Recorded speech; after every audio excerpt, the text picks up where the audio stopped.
Once upon a time, in the glitzy kingdom of Mar-a-Lago, pre- former president, I don't know what I'm calling him, Donald J. Trump lounged by his pool, sipping Diet Coke and dreaming of a prize shinier than his gold plated toilet, a Nobel Peace Prize.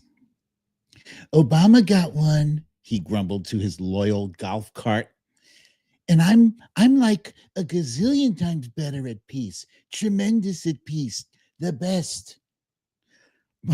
But with no crisis to solve, Trump needed a stage for his heroics. Enter Israel, who had just kicked off a skirmish with Iran over some regional squabble.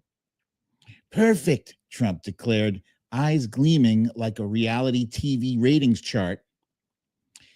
He decided to jump into Israel's war, tweeting to the world, Iran is days away from a nuke, total disaster.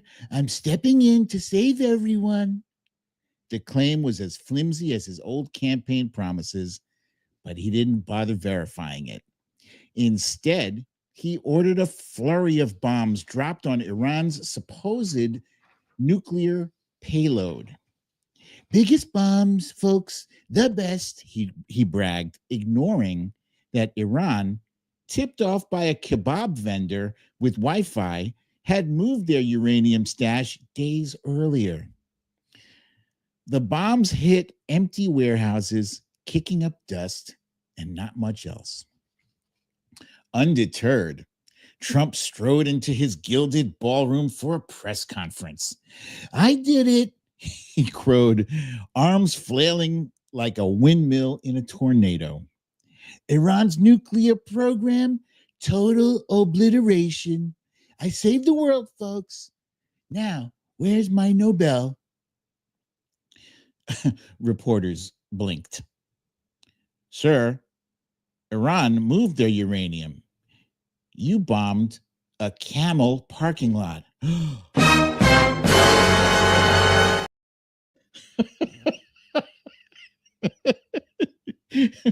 Trump waved them off.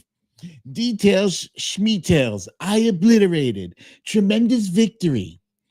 It was a familiar tune, like when he claimed total exoneration from the Mueller report, despite it saying no such thing, or total victory in the 2020 election while votes were still being counted and democracy sighed heavily.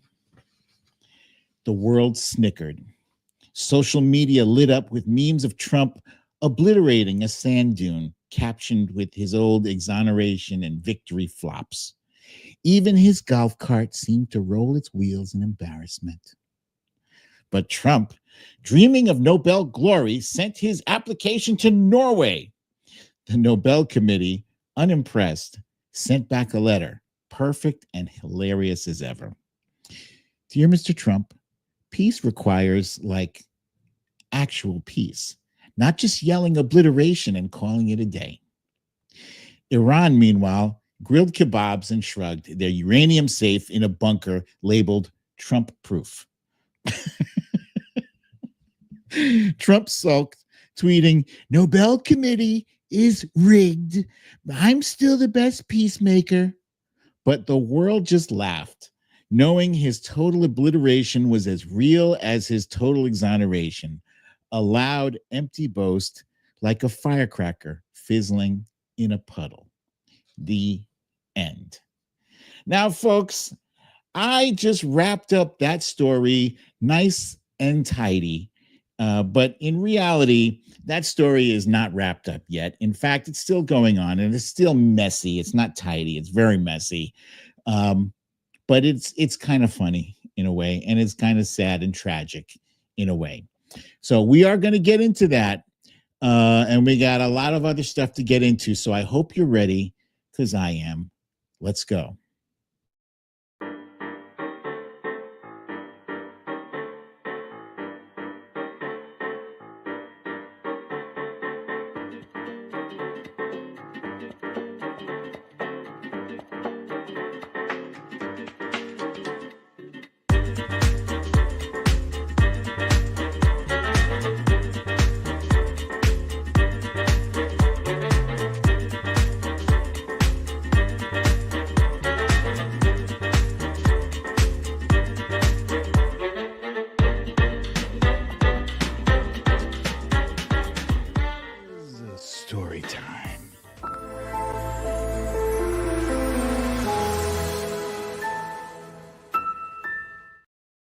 Welcome, welcome, welcome, ladies and gentlemen, to another episode of Storytime with BDD. I'm your host, BDD, aka Brooklyn Dad.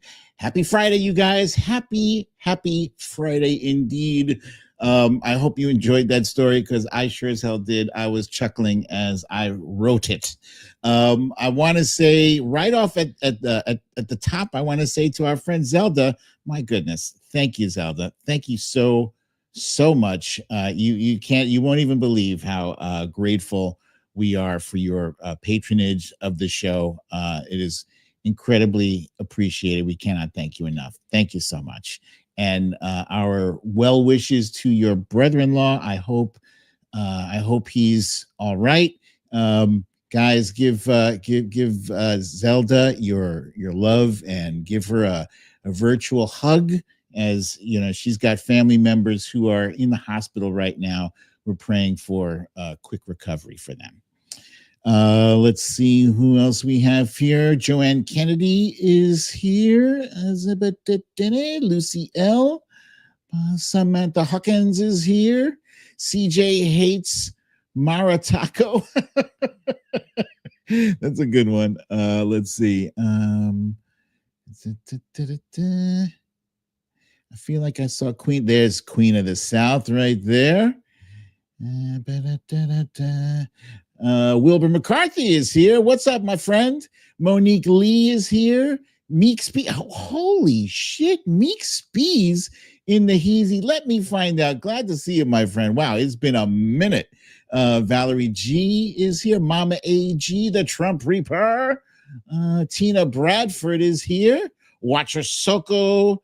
La la la. The gang's all here. Misha Oliver is here from Team BDD. So Eddie G, there she is. What's up, Eddie G? Glad to see you back, my friend.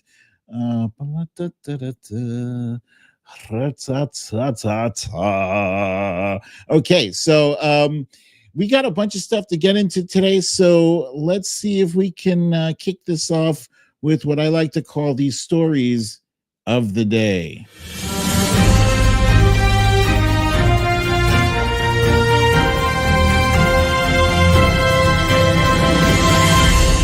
Stories of the day.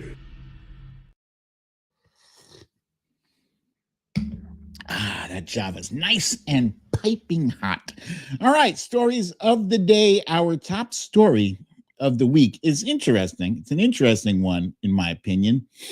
It's Zohran, and that's Zohran Mamdani. For those of you who have been in a cave for the past couple of months, Zohran Mamdani took New York politics by storm. Some folks are thrilled about it. Some folks not so happy, including Andrew Cuomo.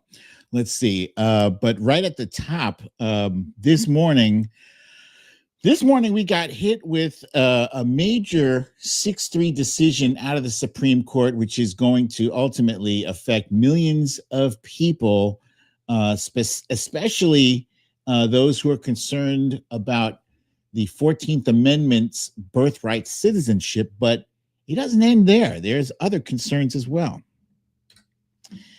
As I alluded to in our story at the top of the hour, Donald Trump's Nobel Peace Prize hopes are slowly disappearing in a cloud of F-bomb dust. So he will have to continue envying President Obama. And last but not least, as I mentioned, the New York Democratic mayoral primary yielded a surprising victor after polls showed Andrew Cuomo ahead by a considerable amount in the days and weeks leading up to the election. And that has actually left the Democratic establishment a little bit shaken. We'll get into why in a little bit. And of course, we have the dumbest Trump statement of the week. There's always going to be Several candidates. I pick at random now. And last but not least, if this is your first time here, whether you're watching this live or if you are watching the replay of this, please make sure don't do anything else right now besides hitting the like button and then hit the subscribe button, which is in your lower right corner of your screen. Thank you for that. And last week I wrote a Substack called The Craziest Things He Said This Week Are Dragging Us into World War III. Well, it looks like we have sidestepped World War III for the time being. Little did I know that all of that was kabuki theater. However, he's still saying crazy things, and he may have just convinced Iran to go ahead and get itself a nuke. That's going to be my next Substack that I'm currently working on. So keep your eyes peeled. In the meantime, you can check out my Substack. Please subscribe. Make sure you subscribe. You can do so for free.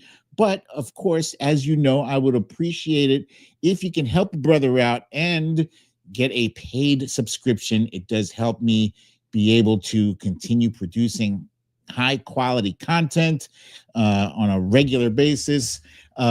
But in addition to the written stuff, there are some videos up there this week. I interviewed Harry Dunn. For those who don't know Harry Dunn, it's Officer Harry Dunn. Wait a minute.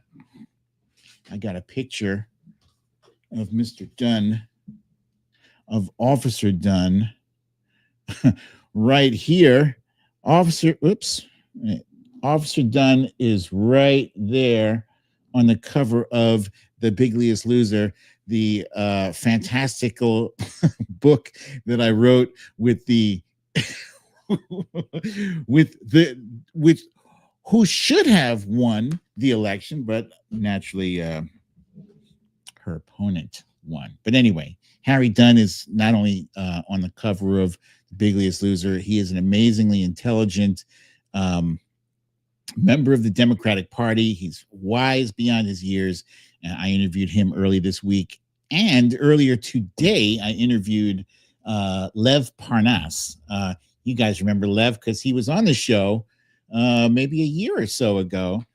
And his son, you may be familiar with, Aaron Parnas. I want to see if I can get him, if not on the Substack, here on Storytime with BDD. Now let's continue. Where was I? Oh, the crazy. Okay, let's get back to the crazy, right? So the craziest things he said. Here's one crazy thing he said. This was on his Truth Social. He wrote, why would the so-called quote unquote supreme leader, Ayatollah Ali Khamenei, of the war-torn country of Iran say so blatantly and foolishly that he won the war with Israel when he knows his statement is a lie? It is not so.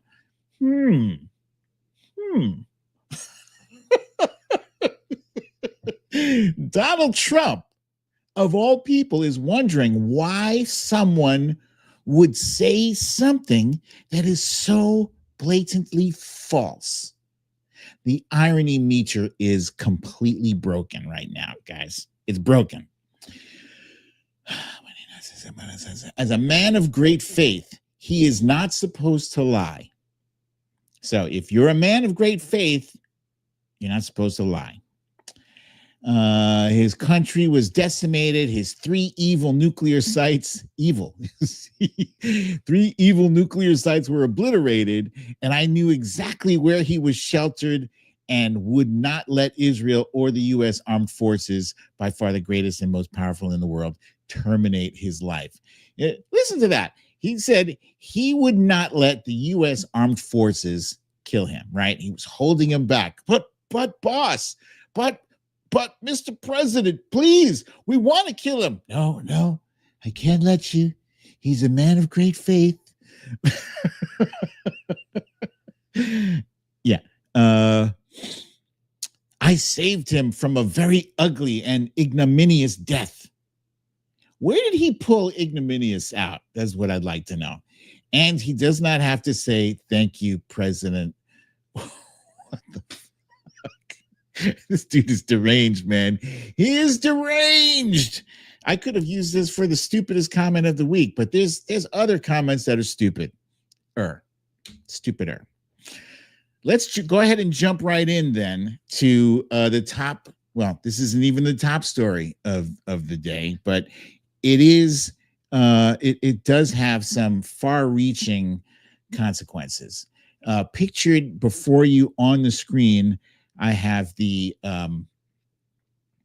rubber stamp SCOTUS 6 is what I'm calling them. The rubber stamp SCOTUS 6. These are the 6 people sitting on the Supreme Court that are guaranteed a rubber stamp approval for Donald Trump for pretty much anything he wants to do, especially those things that would almost guarantee he tramples the Constitution on his way to kinghood. On his way to kinghood. And what they delivered today was a 6-3 decision, a 6-3 verdict that that limits nationwide injunctions. And why does that matter?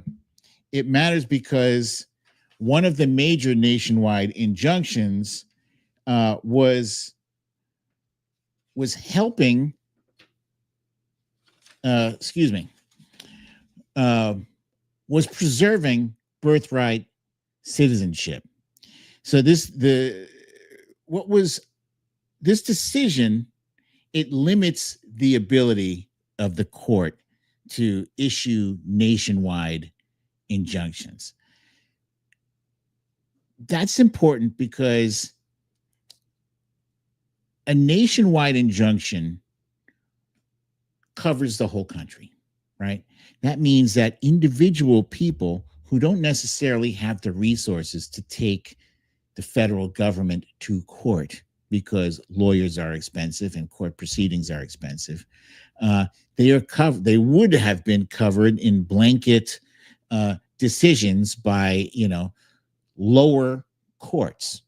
The Supreme Court said they can't do that because Donald Trump and his acolytes were complaining, the executive branch has to have the right to do whatever it wants to do because he was elected to do whatever he wants to do.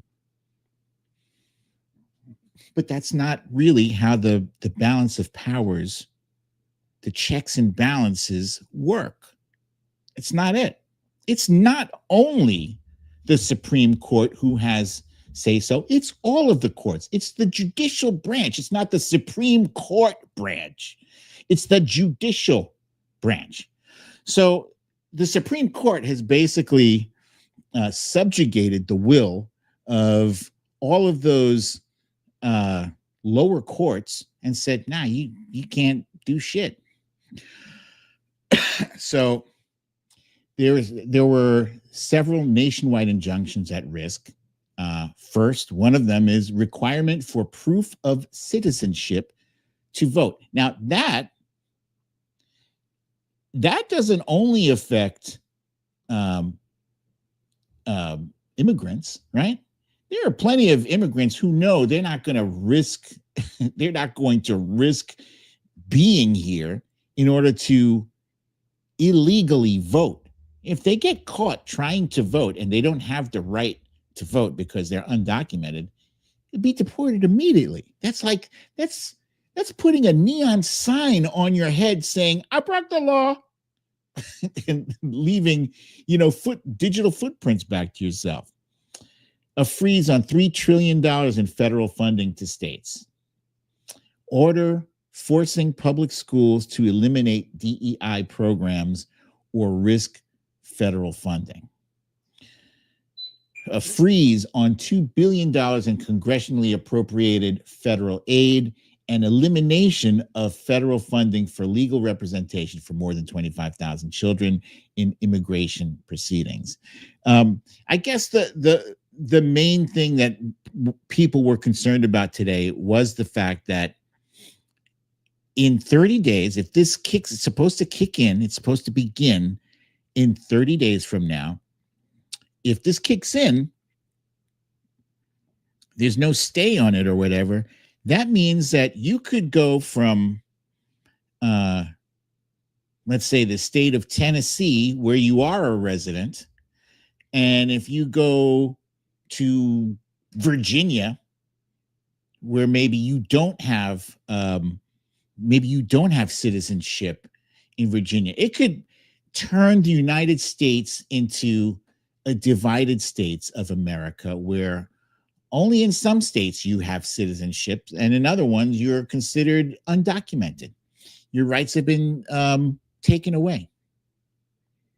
And that is the chaos that the Supreme Court has just visited upon America. It's really bad.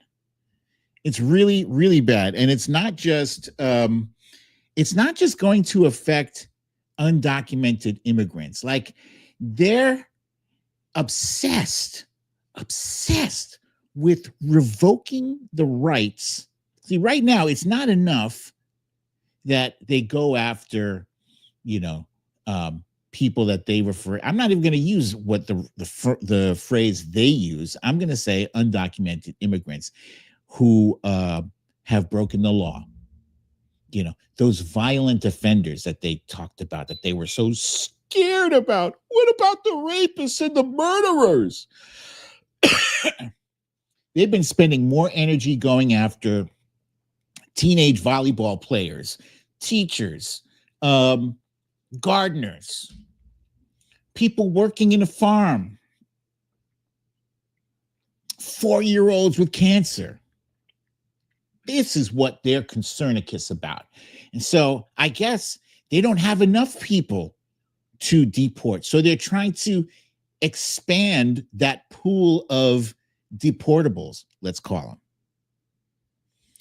Danny Cummings, you're absolutely right. Let me put your comment up there. Danny says, just more examples of how the Republicans are pieces of shit.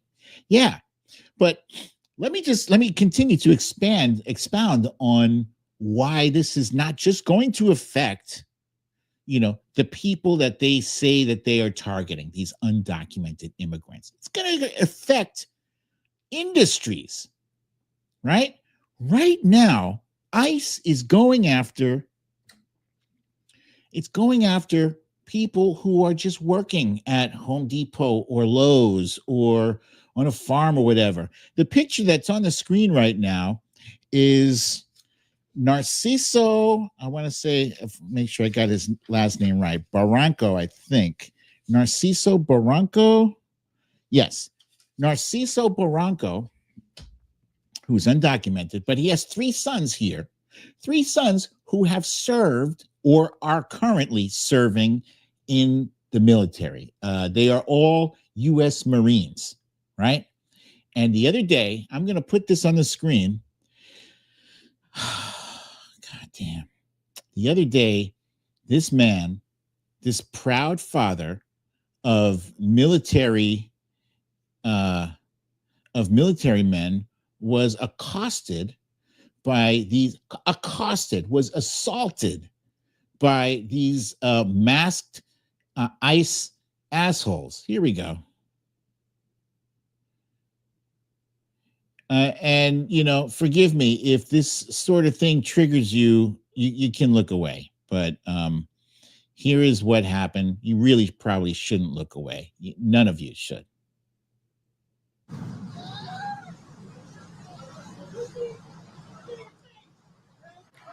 It goes on and on. It's excruciating to watch. That man has a name.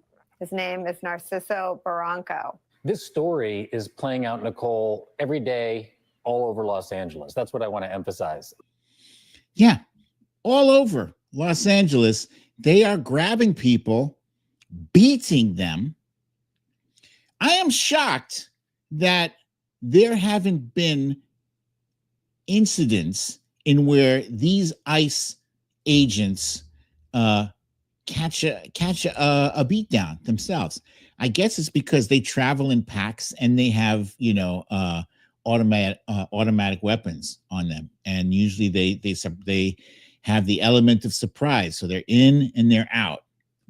But it's disgusting. It's happening every day, everywhere in the country, and this is disgusting. This is disgusting. The only thing that's more disgusting are the comments that, you know, unfortunately I see every day as I see those videos, and you scroll down. And why do I even bother to scroll down? Because you see, it's not even just the people who say, this is what I voted for. You know, that's what you voted for? A guy who raised 3 U.S. Marines to be beaten in his face? That's what you voted for? Are you so small? Such a small, miserable person that seeing one guy who may or may not be undocumented, but has been here like 30 years, did a great job raising 3 young men, not 3 criminals, 3 fucking soldiers. How dare you? What kind of person are you? You know, that's one of the nasty things about the internet. That one of the nasty things about the internet is that it encourages, I guess, or maybe even rewards anonymity, right? It's different. Like when you're like me, you don't have anonymity. Everybody knows who you are. They know your face. They know your voice. You know, when I say things, you know, I kind of have to stand behind it, right? And that makes me more careful about what I say. I can't even tell you guys. I can't tell you how many times I get into it with somebody. You know, I can't. Sometimes I can't help it because they rage bait. Sometimes I can't tell you how many times I get into it with somebody and I tell them, like, I want to tell them your mother, you know, or something crass like, you know, that's not what your wife was saying last night. You know, it's because it's quick, it's hurtful, it's crass, it's low, you know, and sometimes I don't want to be the bigger guy. I don't want to have to search through my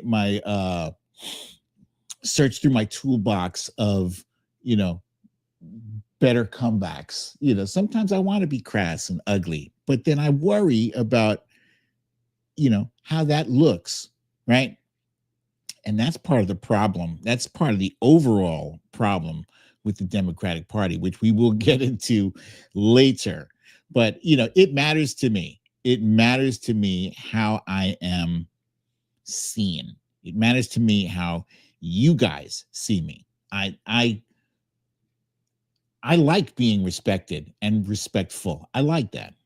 So anyway. Hey, Corey Lord, look at you, my friend. What? Corey Lord is here, Fox Hill Dreams. And let's see, did she say, hey, Simon Metcalf is here too. What's up, Simon? Okay. It's you know, I'm happy to see you guys.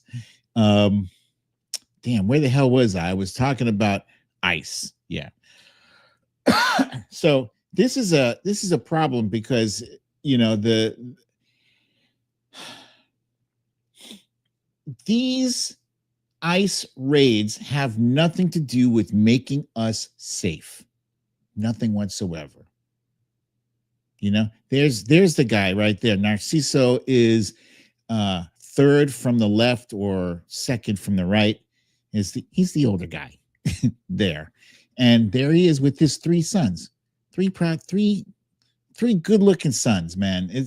It hurts my heart, you know? And these guys, they go out there with their masks on, and it's clear that they are getting paid a bounty to do what they do. Yeah. They're not trying to let anybody go for any reason. And in fact, you know, they look like each person is worth a certain dollar amount to them. And the fact that they're covering their faces, you don't have to cover your face if what you're doing is above board, if what you're doing is right. Why are you covering your face? Huh? You don't give us that bullshit about, oh, you're so you don't get doxxed. Fuck that bullshit, huh? The people you're grabbing, that you're kidnapping off the street, deserve to see who their kidnapper is. You should have badge numbers. You should be accountable, and the people who are snatched, they should have a way to let their loved ones know where the fuck they went. Imagine, because often these guys will grab someone by mistake. How many people have been sent to El Salvador by mistake? And then it's bad enough they got sent there by mistake, but once they get there, the government's like, well, we can't do anything. They're in El Salvador. It's up to the leader, the president of El Salvador. What can we do? What can we, the United States, do against El Salvador?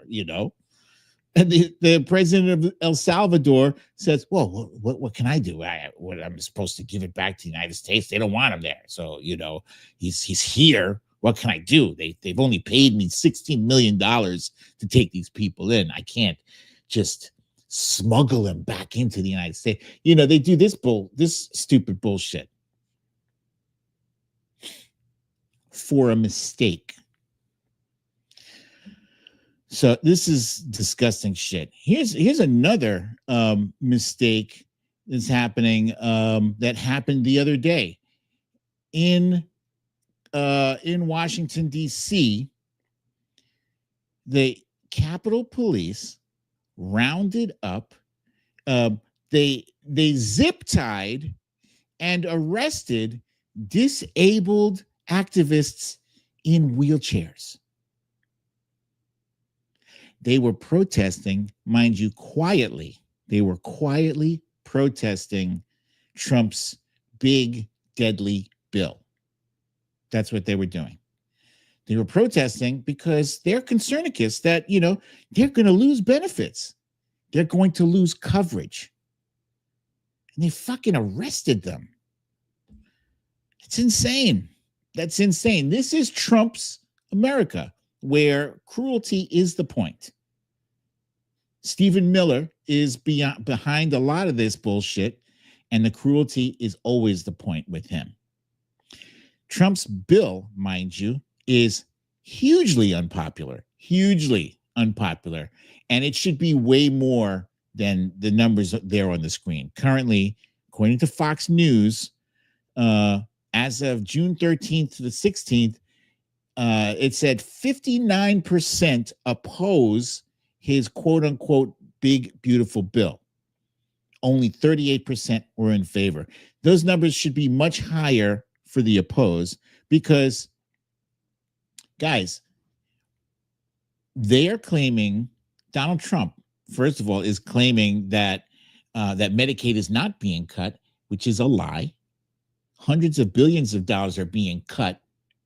And the second lie is they say that they're strengthening Medicaid. They say by taking funding away from Medicaid, they are strengthening it, which makes absolutely zero sense. Because if you want to strengthen by taking away funds, then fucking start with the goddamn Pentagon. Start with our defense budget. You want to strengthen by subtracting? Then subtract from defense. Do that. If you're looking for so much fraud, waste, and abuse, start with the Pentagon. Whatever happened with that? We heard everything about them kicking in the doors of USAID and, God forbid, some starving Africans get a sandwich to eat in the afternoon. God forbid. Oh, that's fraud and abuse. But the thousands of dollars you're spending on a toilet seat, hundreds of dollars on a hammer and a screw. Come on, get the fuck out of here with that shit. So mad. So, yeah. They are not strengthening Medicaid by defunding it. No, sir. If defunding equaled strengthening, then why do they flip out so much when people were talking about defunding the police? Even though, let me just say this, right?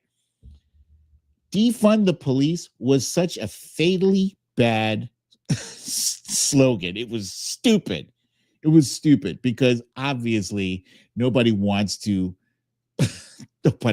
not have cops when you have, rapists and thugs and gang members and dangerous, violent people, pointing a gun or a knife at you. Yeah, obviously you need more than a social worker in that instance. No, what they're talking about were certain instances that don't require cops, certain instances that just need somebody to talk a person down. Currently they have cops responding to everything. And they're overtaxed. What they're talking about was divert some funds to people who can talk people down instead of cops. Cops, unfortunately, because they're so stretched, so thin, everything looks like, like it requires deadly force to them. And everything doesn't require deadly force. Sometimes you just need somebody with a calm voice who knows how to de-escalate shit. But all that, what I just said, doesn't fit into a tidy little slogan, Yeah. Anyway, let's talk about how nuts Pete Hegseth was this week. Pete Hegseth, not sober. That dude is not sober by any stretch of the imagination. There he is screaming at the press. How dare you question our truth? That's the job of the press. And he should know. He used to work at Fox News. Oh, well, silly me. Silly me thinking that someone at Fox News would have anything to do with actual journalism. Silly me. But here's a fun by the way. Governor Gavin Newsom is currently suing Fox News for, wait for the amount, $787 million. How about that? And it's for the stupidest thing, but I approve. I 100% approve. I 100% approve his reason for suing because what's his face? Because that guy Jesse Waters said that Gavin Newsom lied about his call with Donald Trump about the about the National Guard. Originally he said he spoke with Trump about 1:30 in the morning, and that the topic of him sending the National Guard to LA never came up. Then later, somebody said that Trump said that he just spoke to Gavin Newsom yesterday, and that was like Tuesday or something. And the last time Gavin Newsom spoke to him was Friday. So Gavin Newsom said, no, that call didn't happen. And then they tried to conflate and say, oh, well, you're saying that you didn't have a call with President Trump, but clearly your phone records say at 1:30 a.m. you did. He already said he had that call. So anyway, he's suing them for that bullshit. Anyway, Pete Hegseth was hollering and screaming, how dare you disrespect our pilots and our troops by questioning the truth that we are presenting to you. And basically, the journalists are just going by the intel that was leaked to them, saying that it is possible that Iran moved its nuclear materials, it's uranium, as I clearly pointed out in my story here. My story at the beginning. Wait, let me just do a quick recap for you. In that story, I said, Iran's nuke program, total obliteration. I saved the world, folks. Where's my Nobel Prize? Reporters blinked. Sir, Iran moved their uranium. You bombed a Camel parking lot.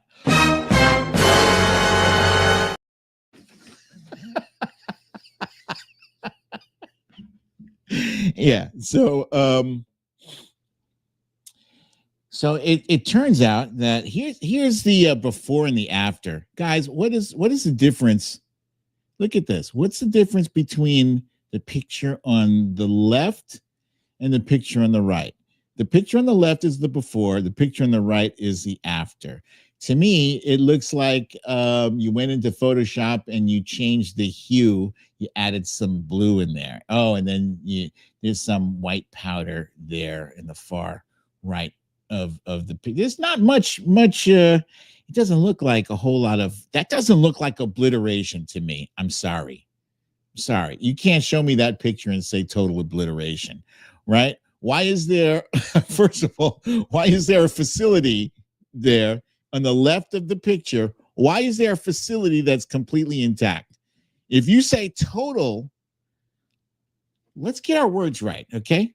Total. If you're saying total, but there's a building that's intact, then it's not total obliteration. It's partial obliteration. Say partial. Partial obliteration, that's fine. You did some obliterating, right? But you're saying total, that's not total, right? And it's also not total if your obliteration, excuse me, does not include the uranium. So look at this picture right here, folks, right? You see that orange box there? That orange box drawn there is around, I think, 12 to 16 vehicles that were moving the uranium 2 days ahead of the bombing. So which leads me to question, like, what the fuck actually happened here? Huh? What happened? Right? 1 minute, Israel and Iran are exchanging missiles. They're, shooting at each other. The U.S. is assisting Israel in taking out those missiles. Iran doesn't really seem like it is trying to do serious damage. They're not like going all out. They're not emptying out their reserves. They're doing some mild missile. Even Israel, they both seem like they're kind of, going through they're going through the motions. They're not really trying to kill each other, right? It's almost like play fighting. And then last Saturday, Trump woke up and decided that he wanted to complain about not having a Nobel Peace Prize. Like he was off on a tangent in his Truth Social post. He said Nobel Peace Prize like 7 times. He's like, this person has Nobel Peace Prize. This person has Nobel Peace Prize. And this person has Nobel Peace Prize. This person has Nobel Peace Prize. Dude was like beside himself. And then by later that day, we were dropping bombs, the big ass bunker busting bombs on Iran in a very, targeted area. That area I just showed you the pictures of. But Iran knew that the bombs were coming 2 days earlier. They moved all their shit. Mind you, only the United States has the capability of penetrating that mountain site where the uranium was being kept. Only the United States. So they weren't moving the uranium because of Israel's missiles, because Israel couldn't hit shit in that mountain. They couldn't. Only the United States. So somebody told Iran that we are going to be dropping these big ass bombs on your ass in a few days. Why? Why, if your goal was to eliminate Iran's nuclear capability, why are you why are you broadcasting this? First of all,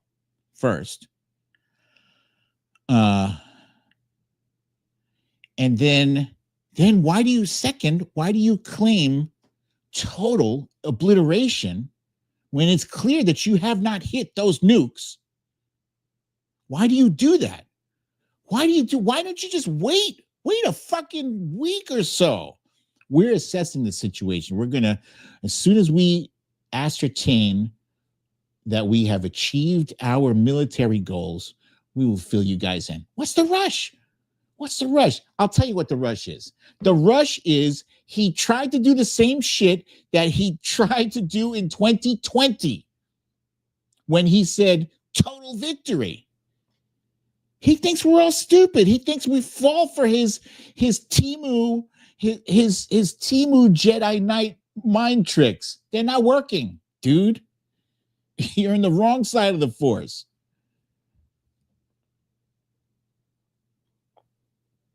Boy, it doesn't make any sense whatsoever. So now he's in a situation where he's claimed total victory. So there's no need to go back and bomb them some more. Is there? No. None whatsoever. In fact, the other day he said he doesn't even think it's necessary to ask Iran. I'm not making this up, guys. He said he doesn't think it's necessary to ask Iran to sign an agreement. Excuse me, what? What? That's nuts. Hang on. I do have a clip for this. I'm going to share this with you because it just boggles the mind, guys. It boggles the mind that somebody this stupid is in charge of our military, actually has the right to command our troops. Where's my dude? Lawrence O'Donnell. Oh, I don't have you here. Here, let's go here. Let me find my dude Lawrence real quick. You guys can see my timeline. It's not a secret. I have an amazing timeline. Go check it out at your leisure. I think it was there we go. Here we go. And Donald Trump in the single stupidest diplomatic act by an American president in foreign policy involving Iran in the 21st century simply ripped up. And that's why Benjamin Netanyahu went to war with Iran. That's why Donald Trump dropped bombs on Iran, because Donald Trump ripped up the nuclear agreement in which Iran pledged not to develop nuclear weapons and pledged transparency for international monitors to check on what Iran was doing in all the kinds of military sites that Israel and the United States bombed. Donald Trump blabbed on about how much he trusts Iran now and how much he doesn't care if there's an agreement. We're going to talk to them next week with Iran. We may sign an agreement. I don't know. To me, I don't think it's that necessary. I mean, they had a war, they fought. Now they're going back to their world. I don't care if I have an agreement or not. The only thing we'd be asking for is what we were asking for before about we want no nuclear, but we destroyed the nuclear. In other words, it's destroyed. I said Iran will not have nuclear. Well, we blew it up. It's blown up. The kingdom come, and so. I don't feel very strongly about it. We got a document, wouldn't be bad. We're going to meet with him, actually. We're going to meet with him. Did you hear what he actually said in the middle of that gibberish? He said these words exactly. They fought, and now they're going back to their world. I don't care if I have an agreement or not. So Iran fought, and now they're going back to their world. In other words, Donald Trump is asking nothing of Iran after dropping bombs on Iran that makes him feel like a warrior. Donald Trump says that they're just going to go back to their world. They're going back to their world, meaning Iran's dictatorial regime. They're going back to their world. In other words, they're going back to doing whatever they were doing before and whatever they want to do. And Donald Trump doesn't care. Donald Trump is totally fine with that. Yeah, I love Lawrence. I love his seething hatred for for Donald Trump it never ceases to amuse me. It's great. The other thing that amuses me is the fact that Donald Trump's Nobel Peace Prize nomination withdrawn. I love it. I love it so much. Let's talk. I'm going to move off from Donald Trump because for days I could talk about how stupid that guy is and how stupid his little kabuki theater was. That's all that was. That whole thing was a fucking show to show people that, look, I can make peace too. That's all it was. And then, sorry to distract, but I promise after I say this, we'll move on. But the other thing is, he suggested, just the other day, that Israel forget about prosecuting Netanyahu. You should let him. He did such a good job bombing the shit out of his neighbors and stuff, and bombing. So let him go. Don't prosecute him for corruption or whatever. I kid you not. So, if you were wondering why Israel would go along with his stupid kabuki theater plan, that might be a part of it. And then could they involve Iran in it too? Would that be why Iran got to move its uranium? So it looks like we bombed the shit out of you, but really, really, we're going to give you a heads up ahead of time. You move your uranium, but you promise don't use it for nuclear. Don't use it for nuclear, but we'll let you keep it. That's what the fuck happened. That is what happened, 100%. Anyway, moving right along. So the other day, Zohran Mamdani won the primary. Andrew Cuomo, who for some reason was in this race, I don't even know how did Andrew Cuomo go from resigning in disgrace behind, dozens of accusations of sexual inappropriate behavior? How did he go from that to putting himself back in this race and just half-assing it? He didn't even really, I guess he thought his name brand prominence, Cuomo. Oh, well, it's Cuomo. We must vote for him. He's Cuomo. We must vote for, he's Cuomo. But yeah, Mamdani brought with himself, he brought a kind of electricity to this race. And mind you, I didn't say anything about Zohran Mamdani throughout the entirety of the primary because, frankly, it's no secret, far left progressives do not like Brooklyn Dad. They like MAGA more than they like me. So, I didn't want to open my mouth and, interject my opinion there. But I was intrigued by watching like the energy and the excitement around his campaign. And it's not hard to see why he turned out a lot of young people for his campaign. It wasn't hard to see why they flocked to him because he had a nice, let me see if I have, Gen Z and first-time voters played a key role in Mamdani's primary victory. Here's how the youth vote is reshaping politics. First of all, he's very straight and direct with them. It's all about affordability. It's about affordability. And folks, if we are not listening to the young folks right now, we're never going to win. Their energy, like it blew out of the water, whatever was the last major election we had. They didn't show up. They showed up in droves for this one. So pay attention.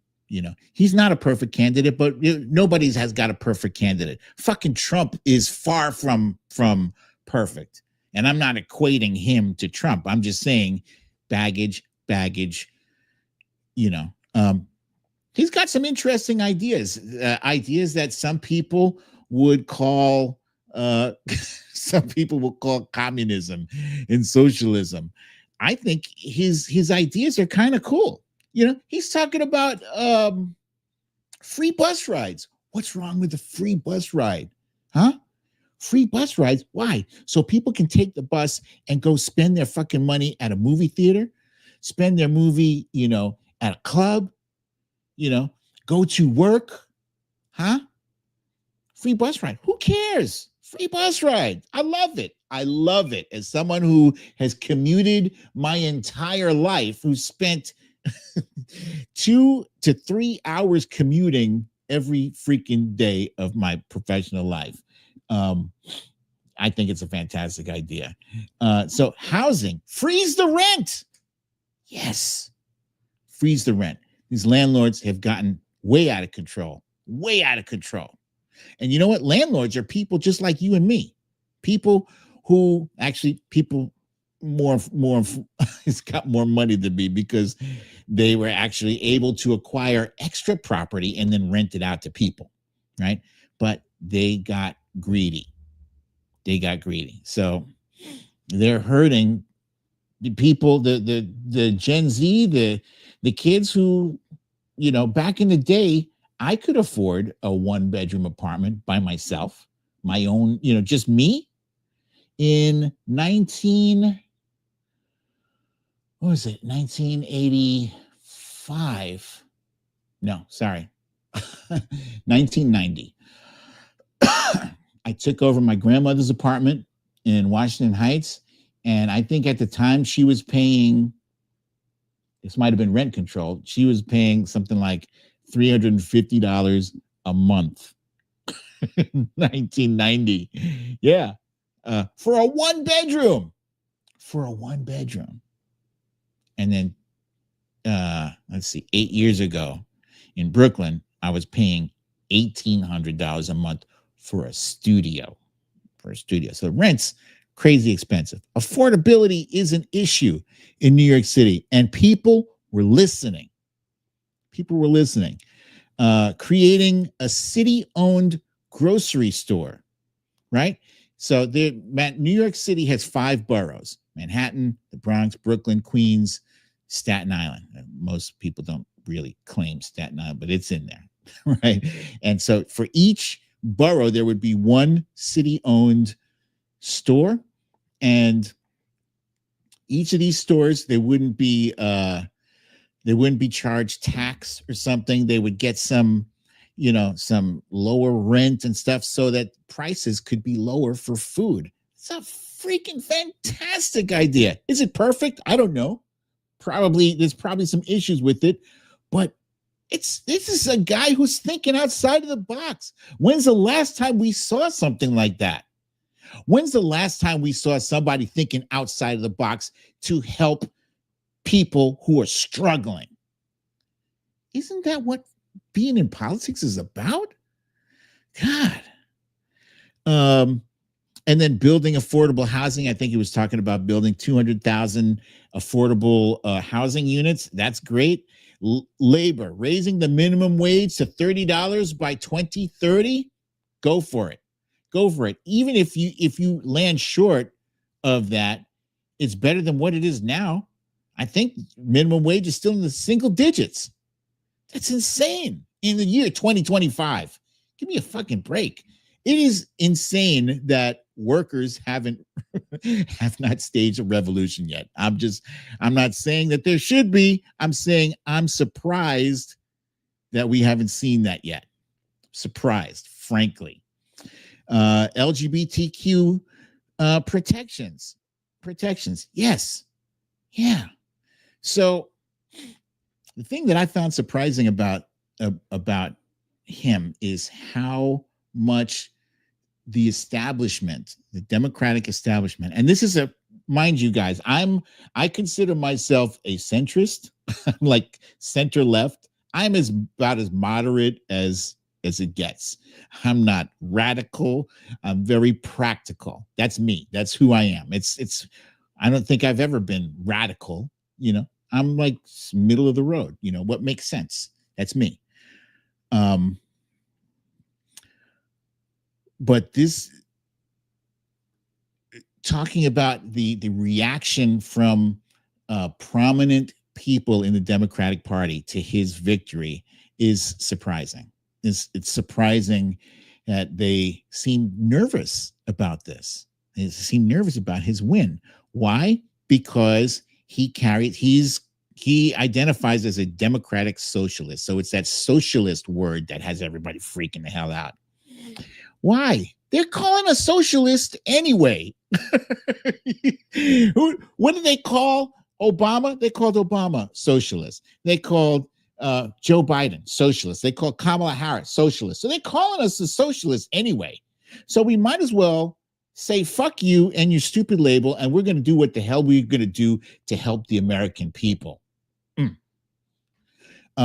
There's also some nasty stuff against Mamdani, who I think is a great guy.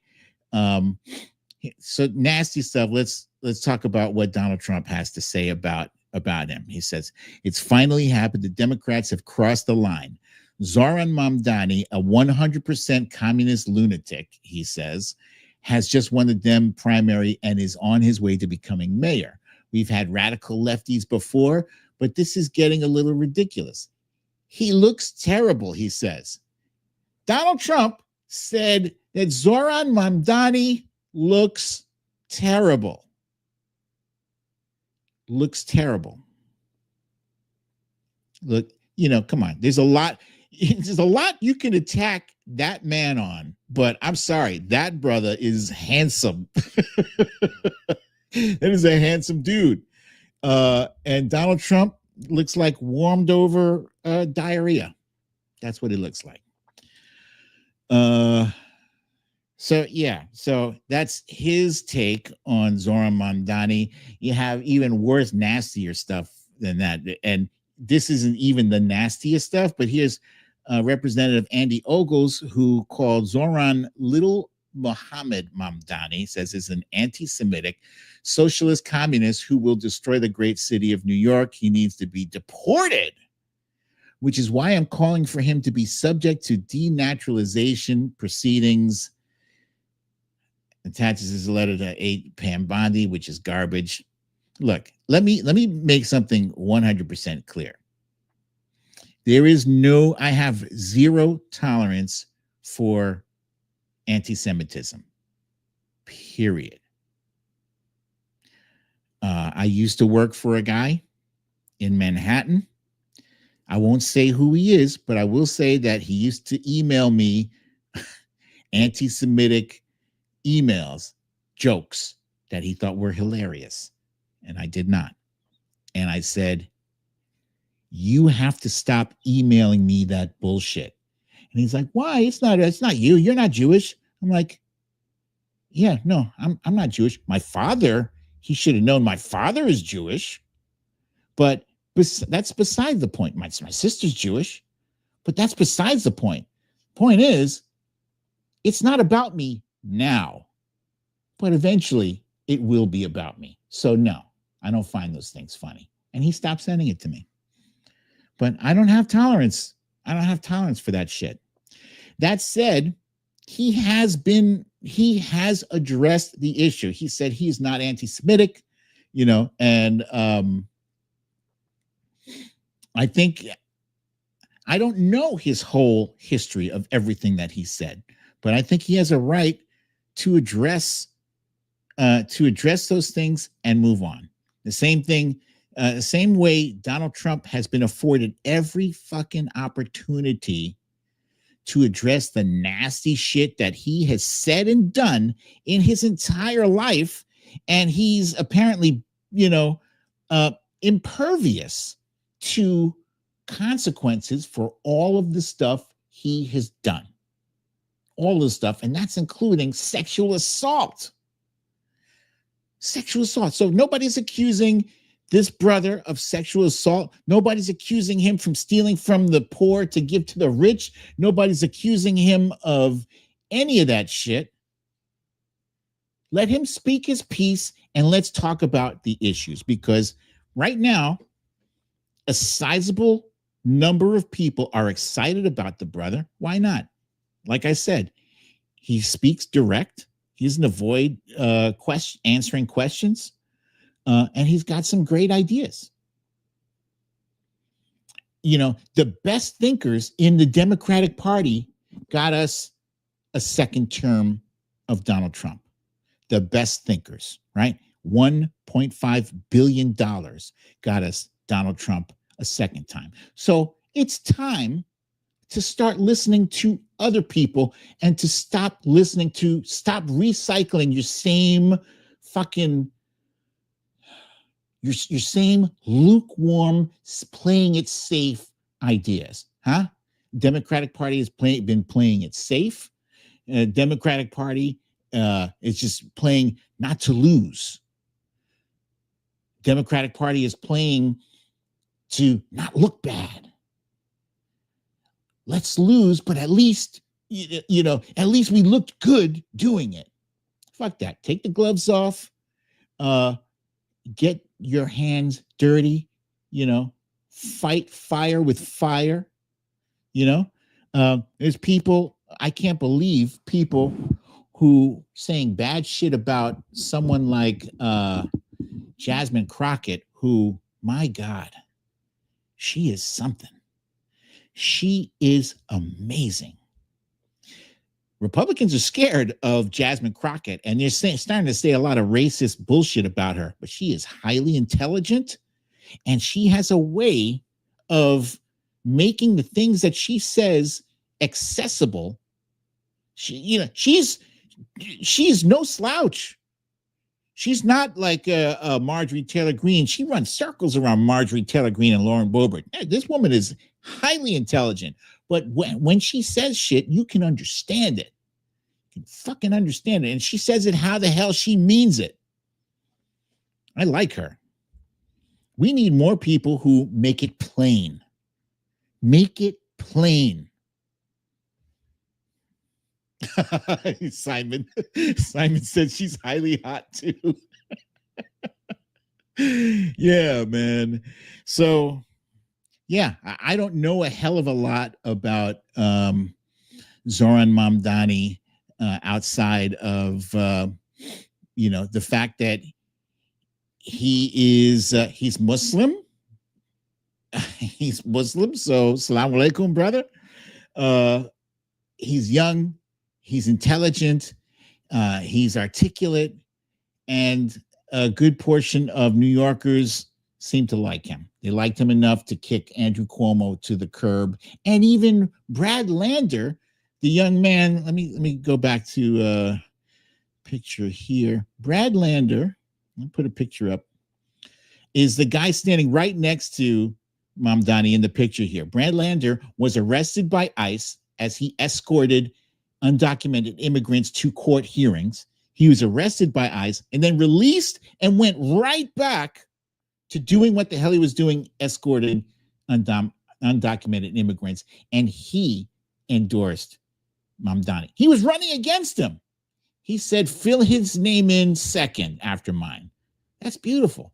And, excuse me, I believe Brad Lander is Jewish. Not that that matters. It shouldn't matter, but whatever. Gave him his endorsement. If Mamdani was anti-Semitic, I don't think Brad Lander would have endorsed him, would he? So let's move on. Let's rally behind this man and let's hope we can get a win. It's Friday, so I like to talk about what movies and TV shows I'm watching. Now, obviously, Superman is not out yet. There's still like 2 excruciatingly long weeks before this thing is released. But I cannot tell you guys how excited I am about seeing Superman. I've been watching all the trailers, and I God bless my wife for tolerating how many how many times I show her trailers and little clips that I found. The latest clip that I found of Superman involves Crypto, his dog, Crypto. Crypto is like a super dog. He's got super strength and super speed and all that. And he crashes into Lex Luthor's office and he says, "Where's the dog?" he gives Lex Luthor all his rage. "Where's the dog?" And he throws his desk against the window. And when he sees that his angry rage is not intimidating Lex Luthor, he takes it down. He's like, he's just a dog. And he tries to appeal to his sense of humanity, but Lex Luthor is a psychopath, is a sociopath. He doesn't have any humanity. So I love how his character, how Superman's character is represented as like, he's a dude. He's a guy who has a dog, and sometimes he gets pissed off. So, like he feels like a real person who just happens to have superpowers. I love this take on Superman. I'm really excited about seeing it. So that's July 11th. Bear with me, guys. Ironheart is a show that's on Marvel on Disney Plus. It's a Marvel show about this young woman named Riri Williams who went to MIT. Those of you who don't know, MIT is the Massachusetts Institute of Technology. It's for like the super duper, really smart people who got like IQs of 160 or better. And she's like the successor to Tony Stark, who built an Iron Man machine. She has her own version of the Iron Man machine that she built herself. And this is a great show. It's very interesting. I've already watched the first 3 episodes that they dropped, and I will be rewatching it with wifey over the weekend. Great show. It's got an emotional punch to it. There she is with a good friend of hers, Natalie. It's funny. It's got some great music. There's some Shaka Khan in there. I'm very excited about this show too. And last but not least, is Smoke, is a TV show on Apple TV, and it's starring one of my favorite young actors today, Taron Egerton, also known as, I think he was Eggsy in the Kingsman movies. Great young actor, very talented. He was also played Elton John in the Rocket Man movie.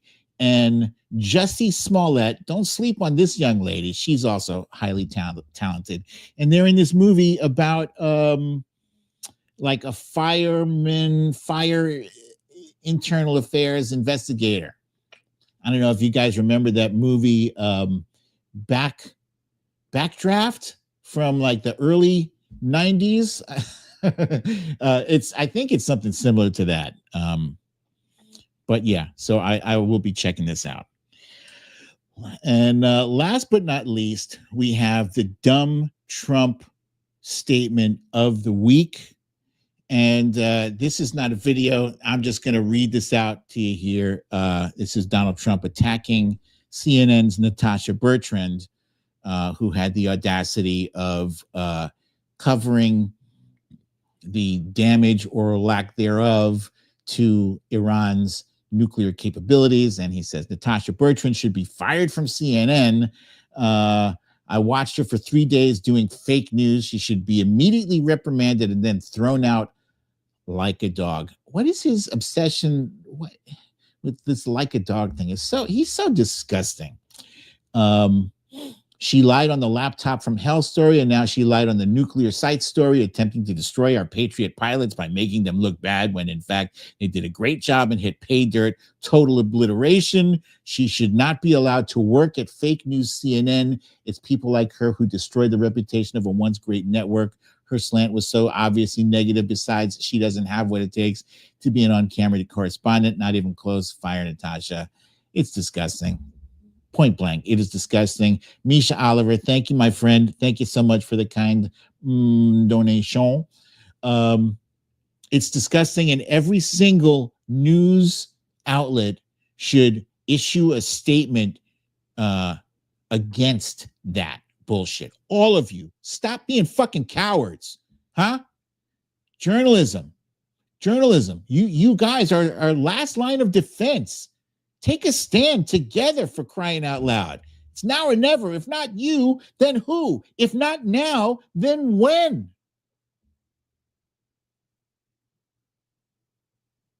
This guy who has lied 40,000 times has the audacity to talk about fake news. He wouldn't know truth if it walked up to him and slapped him upside the head.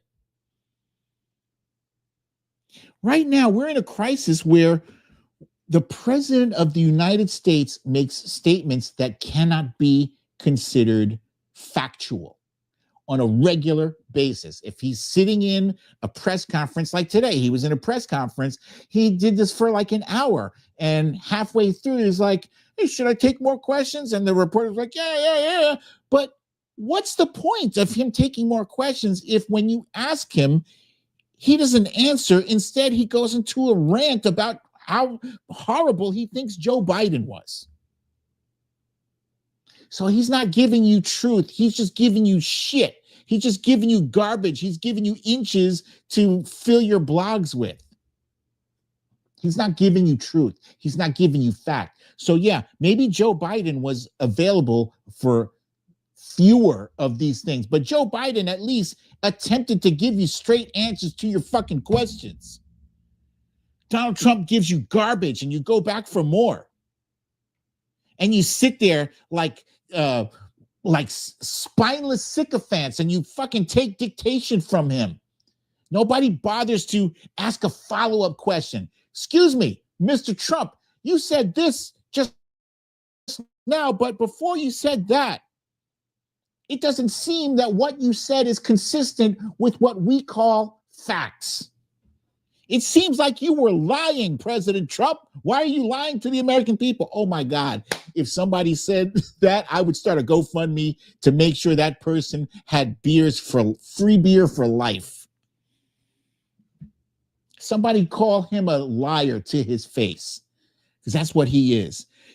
Networks ought to start doing a thing where they ought to start putting a disclaimer on the screen that says, warning, this Donald Trump press briefing is likely to contain 95% fiction, lies.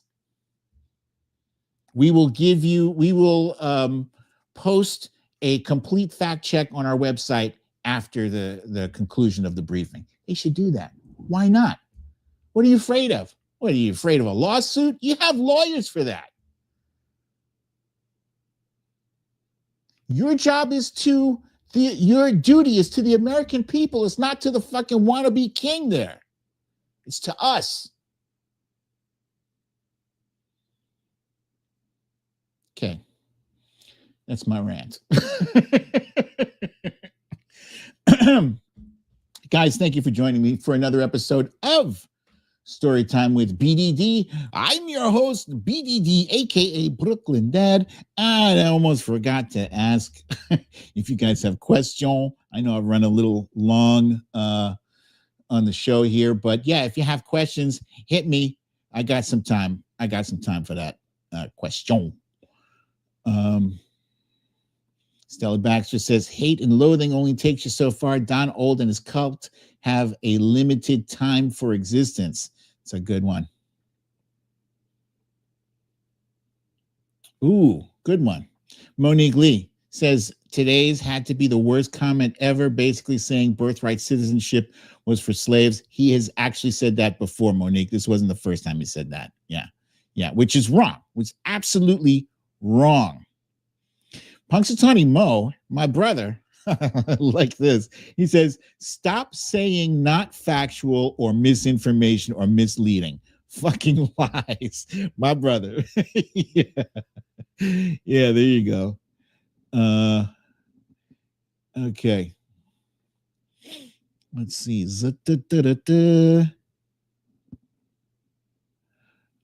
Meek Spees, hast thou told? Oh, shit.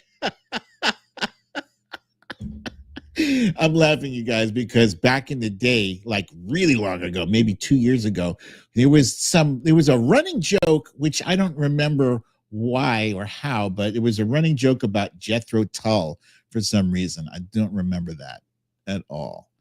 Eddie G, right? I just saw a question. Eddie G says, are you going to talk about alligator Alcatraz and how disgusting Ron DeSantis continues to be? You know, I did see a clip of that where he was showing people around the, I don't know, it's not a facility, the grounds or whatever is like, this is where the bathrooms are going to be, you know, whatever. I think it's disgusting. What Eddie G is talking about is that Ron DeSantis is creating his own, what's that called? Guantanamo. Let's call it Guantanamo Bay. And the difference is the thing that's going to keep the prisoners from escaping is like, I guess, going to be a moat full of alligators and snakes. I believe that's what it is. Lucy L says, I heard they ran out of money for ICE. Is this true? Yes, it is. I believe they had enough money allocated for like 41,000 detainees, and they've just recently hit 51,000. So they're well above budget. And that, ladies and gentlemen, is part of the reason why President Biden wanted to do this the right way and go through Congress and get funding allocated for things like that, so you don't run out of money. Go figure. You know, that was back in the day when, you know, our leaders believed in measuring twice to cut once, you know, that sort of thing, that sort of old-fashioned, antiquated notion. Okay.